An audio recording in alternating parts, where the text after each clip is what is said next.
I told you guys two things were going to happen for Tennessee on Friday. Both of those have been announced. Could there be some more news coming out throughout the weekend?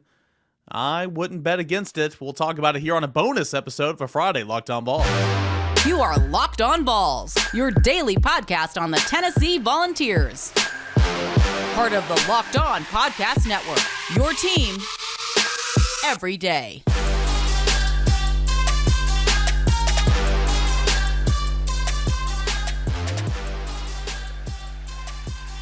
Hey, good Friday evening, everybody. Welcome into it. This is Locked On Vols, and I'm your host, Eric Kane. We're a part of the Locked On Podcast Network that is your team every single day. Download the Game Time app, create an account, use that promo code LOCKEDONCollege for $20 off your first purchase. This episode is brought to you in part by Game Time. So we got two things we want to talk about. A little shorter, a little bonus segment or bonus show. Two segments, Jaylen Wright declaring for the NFL Draft and Cooper Mays returning for 2024. And, of course, the big-time visit weekend is ongoing for the University of Tennessee. Hopefully there'll be some more news that'll come out. Good news for Tennessee as the weekend rolls on. And I think there will be. I think you're going to have a transfer portal commit by the end of this weekend. So I feel pretty confident in saying that. Now, will it be announced by the end of this weekend? Hopefully. But that's just my opinion at this time. But, you guys know it happens a mile a minute. First, let's talk about Jaylen Wright declaring for the NFL Draft. Now, again, if you listen to Locked On Vols, if you're a member of VolQuest.com, if you follow any of my work, I mean, I've been under that assumption for a long time. And, it was kind of known the last couple of weeks that Jaylen Wright was going to go ahead and declare for the NFL Draft, and he made that official on Friday afternoon. You wish him nothing but the best of luck. He's been a really, really good player for Tennessee, really good player for Tennessee. Had a terrific junior campaign, 1,013 yards on only 137 carries, 22 carries, 141 yards. In his the season high, I believe was, no, that's not right. I don't know where I got that one from, but nonetheless, this year he has 1,013 yards on only 137 carries. The first 1,000-yard rusher for the Tennessee since Jalen Hurd back in 2015. He has since gone to the NFL, playing wide receiver, been cut a couple of times. I mean, that's how long it's been since Tennessee's had a 1,000-yard rusher. 7.4 yards per carry was the second highest single season per carry average since 1951 for Tennessee. It's been a really, really good year for Jaylen Wright. He led all SEC running backs with 7.4 yards per carry. His 1,013 yards is good for fourth among tailbacks in the SEC. But again, all this under just 137 carries. He was really, really good. Only in yards per carry, only Jaden Daniels, who won the Heisman Trophy, had more yards per carry. And again, he's a quarterback. He had a really, really nice offseason. Last year, 592 yards this year after contact, was just really, really, really good this year. Only 19 yards lost on the year. Finishes his Tennessee career 2,297 yards, 18 touchdowns. That career rushing total is good enough for 13th all-time in school history.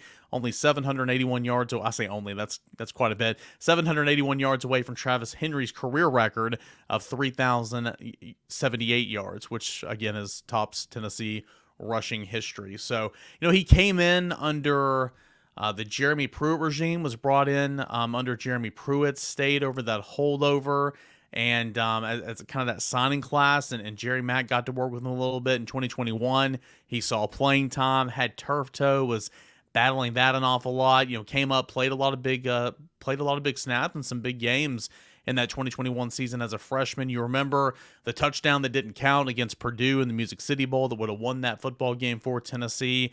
Came back, and I thought he was arguably one of the better backs on the team last year, but it was Jabari Small that was, getting the first hand, if you will. It was still a, running back by committee, but I thought Jaylen Wright should have gotten some more run, no pun intended, in 2022. And then all you heard about all offseason was he's healthy. Remember, in years past, he missed spring practice, missed parts of camp and all that. And then all you heard about this offseason was he's healthy and he's put on weight and he's looking good and he's going to break out. And he certainly did. He was truly fantastic this past year. That's being Jaylen Wright. He had a nice little thing to say about Tennessee in his announcement post. He says, I am grateful for the extraordinary talents and gifts bestowed upon me by God. With his guidance, I believe that all things are possible, and I express my gratitude and the opportunities provided in every facet of my life. Under the leadership of Coach Heupel and the Tennessee coaching staff, I've experienced exponential growth both on and off the field. I am appreciative of the trust placed into me, and I carry it forward with my mission, with my vision, and for the invaluable knowledge imparted, applicable not only to the game but also to life. To my teammates, you're the backbone of this remarkable journey. The brotherhood, in all caps, and family-oriented system within our team has been the driving force behind our shared success. The bonds formed on and off the field are everlasting. Vol Nation, in all capital letters. Your passion, loyalty, and support have fueled our determination. You're the heartbeat of our team, and I'm thankful for the backing you provided. Vols for life, in all caps. My gratitude extends to my family, my friends who have impacted my life, playing a pivotal role in shaping my future as an athlete that I am today and the one that I aspire to become. A special acknowledgement to Jay Graham for recruiting me. Your belief in my potential has been a catalyst for my success. I express my deepest gratitude to my parents for being unwavering with their support and love that have formed the backbone or the bedrock of my journey. Their sacrifices and encouragement have significantly contributed to molding me into the person I am today. I feel incredibly fortunate to have the family actively involved in supporting my dreams and my ambitions. Carrying the Vols spirit with me, I am pleased to inform you that my family and I have decided that the next phase of my football career will be to declare for the 2024 NFL Draft. Jaylen Wright, end quote. That was kind of his little graphic quote that he put out there. And, man, you just wish the best for him, man. I'm not hiding anything where I've been a big Jaylen Wright fan. I love watching him run. I love watching him evolve over his time here at Tennessee. Had a chance to meet some of his family members. Great people. So as a guy that loves football, I'm going to miss watching him play for Tennessee. I mean, he's been fun to watch. Certainly going to be rooting for him. Certainly going to be cheering for him throughout this draft process. And remember, he's a junior, so he won't play in any bowl games, no Senior Bowl games, no Shrine Bowl games. He's opting out of the Citrus Bowl. He will not play in the Citrus Bowl. And again, that's not news to you guys if you listen to the show, but wish him the best of luck, man. He is so much fun to watch. So that was news on a Friday. Technically, if you've been listening to me, if you've been following my work, it shouldn't come as a shock. But that was news on a Friday. Tennessee also did get some more news that probably doesn't come as a shock whatsoever, but it's official that Cooper Mays is returning for the 2024 season. I want to break that down. That and a whole lot more coming up next right here on Locked On Vols. Do want to tell you about our friends over at Game Time. Game Time is a place where you shouldn't have to worry about buying tickets to your next big event. Game Time is a fast and easy way to buy tickets for all sports, music, comedy, theater events, all near you in your area. With killer last-minute deals, all-in prices, views from your seat, the best price guarantee, Game Time takes the guesswork out of buying tickets. Last-minute tickets, flash sales, zone deals, lowest price guarantee, which means if you find a ticket in your same section cheaper than the one that you can find over at the Game Time app, they're going to credit you 110% of that price. Plus, they got the event cancellation protection, job loss protection, all those things to have your back and ready to roll. Christmas is right around the corner. Games at Thompson Bowling Arena, the Food City Center, coming up for both the Lady Vols and men's basketball team. Baseball's coming up this spring at Lindsey Nelson Stadium. Buy your tickets to those events for maybe your dad, your grandpa, your spouse, your kids, whatever, over on the Game Time app. Download the Game Time app, create an account, use the promo code LOCKEDONCollege for $20 off your first purchase. Terms apply. Again, create an account, redeem code LOCKEDONCollege. That's LOCKEDONCOLLEGE for $20 off. Download Game Time today. Last minute tickets, lowest price guaranteed. And as always, thank you to Game Time, and as always, thank you to our friends over at PrizePicks. PrizePicks, the largest daily fantasy sports platform in North America. Easiest and most exciting way to play DFS. It's just you against the numbers. Instead of battling thousands of other players, including pros and sharks, you pick more than or less than your 2 to 6 player stat projections, and you watch the winnings roll in. Plus, I've been doing this during football season. You can do it during basketball season as well. Baseball season's coming up. You can combo picks those in the special leagues. I can take a couple from football. A couple of those are the couple from basketball. All I need to do is have 2 to 6 player stat projections, and then I can watch the winnings roll in. I can also win up to 25 times my money back this football season. Also, if you go to PrizePicks.com/LockedOnCollege, use that promo code LockedOnCollege for a first deposit up to $100. That is PrizePicks.com/LockedOnCollege. Use the promo code LockedOnCollege for a first deposit up to $100. All that and more is at PrizePicks.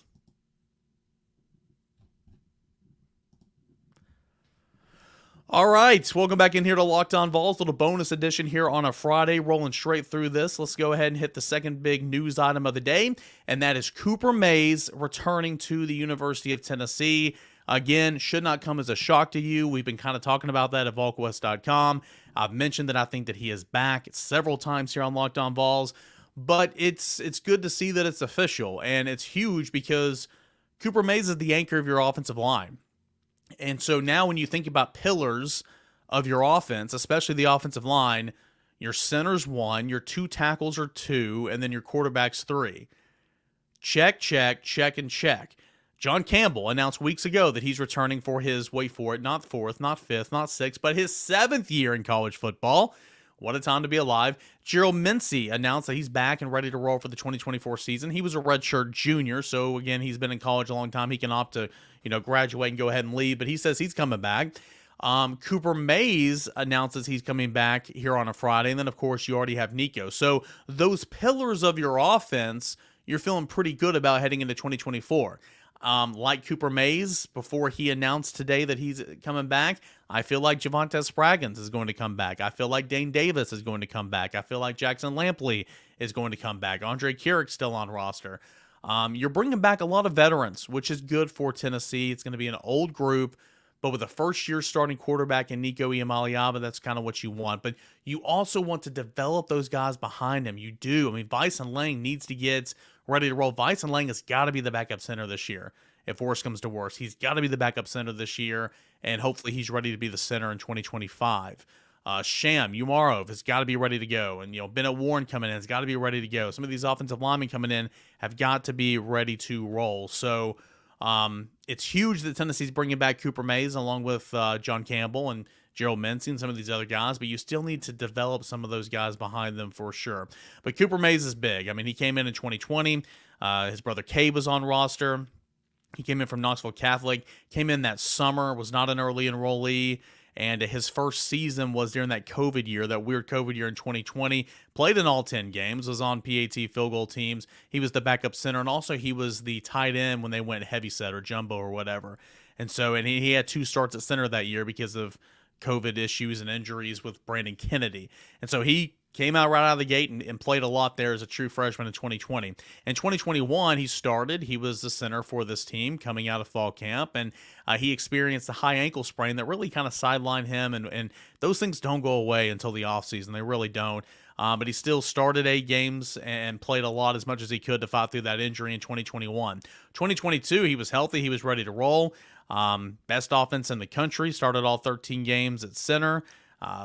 What should have been a Heisman finalist at quarterback, Biletnikoff Award winner at wide receiver, draft picks all around, played with Darnell Wright at right tackle, all that and more. He was a preseason All-SEC selection that year, and he should have been a postseason All-SEC selection that year as well. 2023, he was a postseason All-SEC selection. Second team center by the Associated Press. He was limited to only 8 games this year, missed the first 4 games due to having hernia surgery, and came in, and once he came in, that offensive line could honestly start to kind of figure itself out, because you had Ollie Lane, that was your left guard, that was having to play center for Cooper Mays. Once Cooper Mays comes back, Ollie shifts back over to left guard. You got Spraggs at right guard. You got your tackles. You were feeling kind of good about yourself. And I got to give Cooper some credit, man. I mean, I remember, what was it? Was it the South Carolina game that he came back? The South Carolina game that he came back, or maybe it was the South Carolina game was the 4th game, so maybe it was the A&M game. Regardless, he comes back and he plays every offensive snap except, I believe, the last series of the game. So he played all but 5 offensive snaps in that football game. And you can be in shape and everything, but until you put the pads on, you don't know what football shape is. And that's only intensified in the Tennessee offense, where you run tempo. So I remember that first week back, I think it was A&M. I was really impressed with Cooper Mays. Just shows the toughness for him and the grit for him. But he made his announcements on social media on Friday. He put a Bible verse, Numbers chapter 6, verses 24 through 26. The Lord bless you and keep you. The Lord make his face shine on you and be gracious to you. The Lord turn his face towards you and give you peace. And then he says, back to finish what I started. Shows a picture of him, one more year, Vol Nation, signed Cooper Mays. So that's huge. Again, there were some serious concerns about the line of scrimmage entering the 2024 offseason. Didn't know how many of these COVID seniors are wanting to come back and play. And it looks like, again, you've got these tackles, Gerald Mincy, John Campbell, then Cooper Mays. I've said I feel like Javonte Spraggin's going to be back. Feel like Dane Davis, Jackson Lampley are going to be back. Those two guys didn't even go through senior day. Cooper Mays didn't either, now that you think about it. On the defensive line, Amari Thomas announced he's coming back. That was on yesterday's show. And feels like Omar Norman-Lott's going to come back. Feels like Elijah Simmons is going to come back. You've already got Bryson Eason.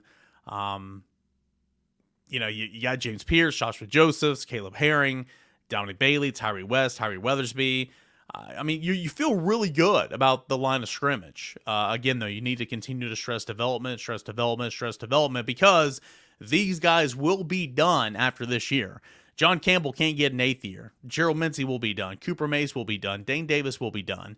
Amari Thomas will be done. Bryson Eason will be done. So, you need to continue to develop for sure. But this is really, really good stuff.